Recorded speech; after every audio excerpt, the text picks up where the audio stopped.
Hi, my name is Aster. Welcome to Lyric Theory 101. My last video on this was about rhymes. It was a very long time ago because editing these videos is very difficult. And then I remembered, I have a camera. I can just do this and get it done in an hour. Awesome. So today I wanted to talk about song structure. Song structure isn't an exact science. If there's anything I've learned in my 10 years of songwriting, it's that half of the game is learning the rules and the other half is learning when to break them. Song structure does vary a lot by genre, but if we went into that, we'd be here all day. So let's just focus on modern pop. I'm saying pop as in popular music, by the way. It encompasses a lot of genres, but just for the sake of regular song structure. We got verses, we got pre-choruses, we got choruses, we got post-choruses, we got bridges. It's a lot. So where do you begin? Do you begin by choosing the song structure or do you just let things happen? Personally, I'm a let things happen kind of songwriter, but let's go into each individual part of a song and see what we can learn from each and how we can use each to enhance our songwriting. So I had an entire video filmed after that, and then I realized that the audio is actually unworkable because video recording is great and always works. But I did have a better idea than what I originally had, which was going over a bunch of existing songs in ways that felt kind of vague, which is I'm going to go over some of my own songs so I can offer insight as to how I actually wrote it relative to song structure and how it works. So these are all recent songs off the same concept album. This is called How the World Works. I'm not going to explain what it's about straight out. I'm going to show you what it's about just by going through the verse 1. So the verse 1, I know that it's important. So what we've established is I, the narrator, know that something is very important. It's obvious, but using the phrase I know that it's important creates more of a feeling of resentment, like I know it's important. But I don't really believe that. I've just been told that. And you didn't make this choice. Wish I knew who to scream at. I'd scream until I lost my voice. Now, what that tells us is pretty obviously the narrator's very frustrated with whatever this important thing is. We say, you didn't make this choice, so it lets us know that this is about somebody that the narrator is close with. They are talking to somebody, saying that you were not in charge of what you have to do, but it makes me very frustrated. You're one of a kind in the best and worst way too. Of all the people on this earth, it just had to be you. Whatever this thing is, it's very rare, but it's incredibly frustrating to the narrator because it has major implications for this person that they care about. You're one of a kind. I consider you someone very special to me. But also, you're one of the kind in the worst way, which is that there was this 1 in a million chance that something terrible would happen, and it happened. Now, what this song is about, if you couldn't tell, is that the narrator has somebody very close to them that is going to pass away for whatever reason. And as the song goes on, they learn to accept that sometimes things like this just happen and there's no rhyme or reason. But in that verse 1, I wanted to get that frustration out of the way to show that it's something that they had to learn. It's not something they automatically accepted. It's something that the narrator had to internalize as they coped with this situation. The important thing about a verse 1 is establishing that theme, that setting, that emotion, the narrator, right? How is this person feeling in regards to the situation? What is the conflict? What angle are we tackling this situation at? All these things can be established in a verse 1, and much like the opening of any story, it's that verse 1 that is meant to hook us and have us pay attention. So we have to set up that there's more to come. I didn't reveal right away what the song is about because I wanted that to be answered by the pre-chorus and the chorus, and then later on verse 2. Now let's talk about pre-choruses. The pre-chorus is mostly about build-up. It's the build-up to the chorus. So you have to start really establishing the themes and hammering them home because the chorus is where it all, lets loose, right? It's where everything kind of comes out. It's where the core of your theme is. So how do you build up to your theme? In this song, my pre-chorus changes with each chorus, which is not always the case. A lot of the time, the pre-chorus stays the same because it's so closely tied to the chorus, which also stays the same. Most of the time. There's a lot of rules that can be broken, but we'll get to that. So in the pre-chorus for this song, I wanted to start getting at that idea of sometimes things don't happen with a reason, they just kind of happen. So I had the narrator talk about how there are a lot of people that try to push their philosophy onto her about, oh, why do these bad things happen? Well, we don't really know, but people will keep trying to explain so they can proselytize, so they can share their ideas. They're taking advantage of the situation, whether they realize it or not. And that leads us to the chorus. The chorus of the song is basically just stating the theme. The chorus is where I personally like to use more metaphorical or allegorical language. I think that because theme is something you can kind of feel and it's not a specific event, you can use more of that poetic structure. So I went for a kind of gambling theme, roulette. Sometimes the odds don't have a cause, it's just the roll you get. Because like I was saying, this is all about bad luck, really. And that For a lot of things, they do just happen. Much like if you're, playing a gambling game, there's no real way to predict exactly what's going to happen, especially in roulette. It's something that just spins and spins and it lands where it lands. There's no way to control it. The hook of the song is it's just how the world works. That's the thing that repeats. A hook isn't always something that repeats, but often it is. It's like the key line of the song. It's also the title in this case, but I chose it for a reason because it's kind of the admission of defeat, right? It's the theme. It's just how the world works. And then we explain from there exactly what that means, but I think that's the sentence that captures the song, so that's why I started the chorus with it. There is kind of a secondary hook in the last line of the chorus, which is, does that matter now? Which is saying, okay, so we've established that these things are just happening because they are happening, but what does that really matter relative to the current situation? Like, the more we ruminate on it, the less it really helps, because at the moment, you just have to do what you can. Moving into the second verse. The second verse is something that should build off the first, which sounds obvious, but I think a common mistake is to either deviate too far from verse 1 or to not build on verse 1 and just repeat a sentiment that has already been established. So if my verse 1 established the frustration of the narrator, the verse 2 is the narrator kind of thinking about examples of where people apply the philosophy that you can control odds. I use the setting of when people are superstitious about sports. A million people have these superstitions and they think, oh, if I wear my lucky hat, maybe we'll win. But if so many people have that same superstition, what does it really matter? And I chose a sports game as a metaphor because a sports game is something entirely out of your control unless you are actually playing on the team, right? And then I'm looping that back to the idea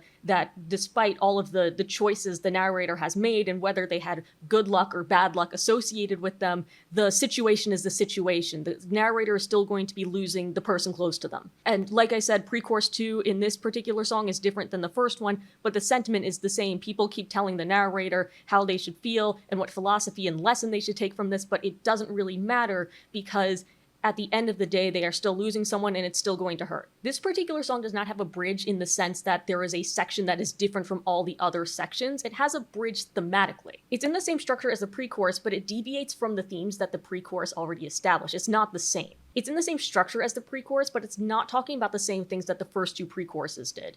Instead, it's the narrator reflecting on their own philosophy. It is kind of a contrast to the rest of the song, right? If those first two pre-choruses were about other people pushing their morals onto the narrator, this is about what the narrator has actually taken away, which is that you just have to make the best of these situations and take it one day at a time. Then the song ends on the chorus. This is very common, but I think a reason why it's common is because a good chorus relates to the entire song. So no matter where it is repeated, it still makes sense in the narrative. I think the reason why some songs change the chorus is because the chorus as it was the first time no longer works with the narrative of the song, so it changes. It's all in service of telling the story, so you have to do what feels the most natural.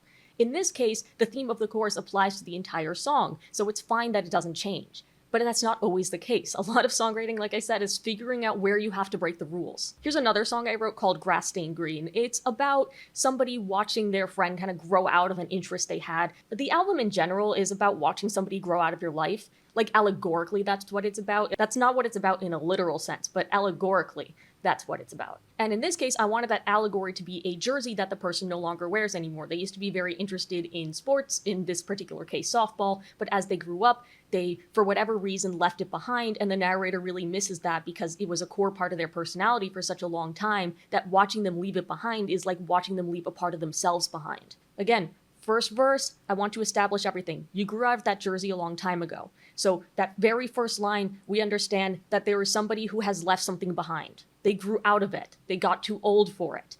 That could be both in a literal sense, like they physically grew and they no longer fit into it, or like in a maturity sense, like they grew out of the hobby. But nonetheless, it's hanging in your bedroom like it's art.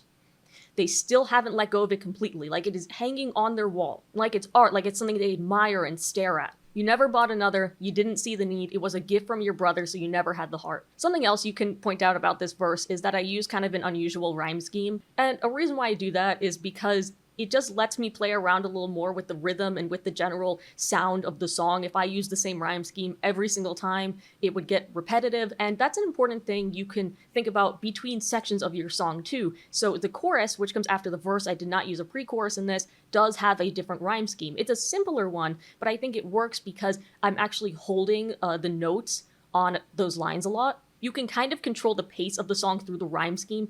It's hard to explain, but when you have more rhymes, the rhythm gets faster.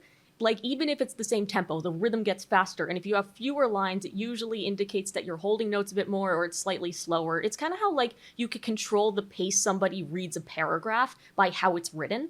And in this particular case, we see again, I'm using more allegorical writing on the chorus. White, blue, and grass stained green. I wanted to talk about the colors of the jersey. White and blue are what it was made as, but grass stained green in particular because it shows how much they loved it and how much they played in this jersey. The number 22 on the back. Now that was just kind of a detail. It doesn't really mean anything. I chose 22 because it sounds good.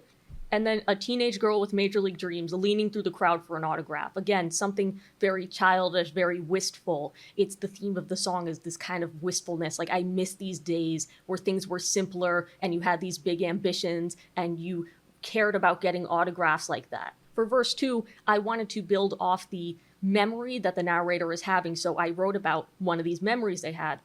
Long days playing catch outside, making up stories with your throws, preparing for the playoffs, etc. And then with the bridge, which I actually put after verse 2 as opposed to after chorus 2, I'm using to build up to the second chorus, and I'm providing some more space. So it's not just verse, chorus, bridge, chorus. Like, the song is not very long. Recorded, it's under 3 minutes. So I'm using this bridge just to provide what kind of seems like some more room to the song. I wanted to get more into the details, the visuals, because I think visuals and imagery are some of the most important things you could have in songs. Sunburns on the back of your neck from playing outside too long and not really caring about the sun. Thick rimmed glasses on your face. Now, this actually refers to if you've ever watched like a youth softball game, you can sometimes see players wearing these very thick, like almost goggles, protective goggles around their eyes. You were pretty great back in the day. And in the song, you were pretty great and back in the day are really held because I think they're pivotal lines for the theme of the song, which is the narrator just saying, wow, you were good at this. Why did you give it up? And then we go into the chorus, which works the second time around because it is reestablishing that idea of, here's something you did when you were young and I miss it. It was simpler. It was a simpler time. And then there was a solo, which obviously I can't notate in words, but then I actually used a second bridge of sorts as an outro. This is something that is less common where you have the outro be completely different from everything else. There's a different rhyme scheme and a different melody. The chord progression is the same as the first verse, but that was more out of laziness than anything else. But it's kind of like the final thoughts. I miss you in those glasses, your little good luck dances, your team and their chance, and then your fucked up batting stance, which it's the only time I've ever used an expletive in this album, and I think in a song in general, because I think that it has like a certain friendliness to it, like a familiarity that the narrator feels comfortable enough insulting their friend to that degree. Like, I don't think you would say that about a stranger. And then, of course, the song goes back to the beginning with you grew out of that jersey a long time ago, kind of finishing the thought, completing the cycle. And that's why I ended it with the repeating line. All right, one more song, okay? You know, rule of threes, people like that. So this song is about the narrator watching their friend kind of continuously lose it under the pressure they're facing, and how they start acting out, and how the narrator feels kind of powerless to help, even though they used to help in simpler situations when they were younger. So I start out with, you could have screamed into your hands, which again, that first line, very important, setting up that this person, the you in the song, is very angry about something. Sang your heart out to your favorite band, could have saved yourself from the spiral. Now, using the word could implies that that did not happen.